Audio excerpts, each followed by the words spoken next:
ملي امنیت بیا کومه غټه کارنامه وکړه او خټک بیا کوم مهم رازونه افشا او ښکاره کړل. ویډیو که تر اخره وګورئ نو په دې دوو مهمو خبرونو به خبر شئ.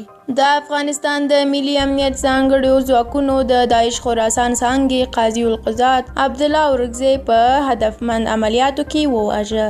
د ملي امنیت عمومي ریاست له لوري خپره شوې خبرپاڼه کې راغلي دي چې اورکزی چې طالبانو سره یې تخنیکي همکارۍ هم درلودي او د ننګرهار ولایت په محبس ترڅنګ شوي برید کې ښکیل و، د ملي امنیت ځواکونو لخوا ووژل شو.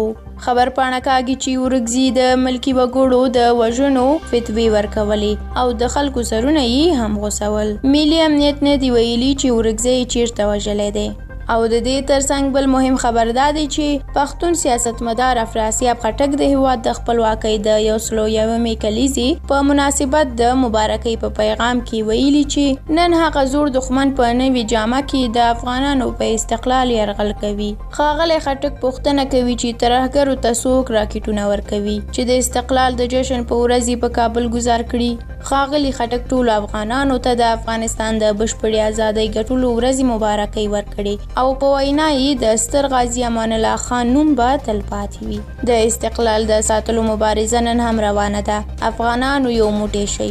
د دې ترڅنګ د پښتون ژغورنې غورځنګ د رهبرۍ غړو علي وزیر محسن داوړ او ګڼو نورو فعالانو د افغانستان د خپلواکۍ د ترلاسه کولو مبارکي ویلې ده او د دې خپلواکۍ د ساتلو لپاره د ګډ دښمن پر وړاندې په یووالي په مبارزې ټینګار کړی دی.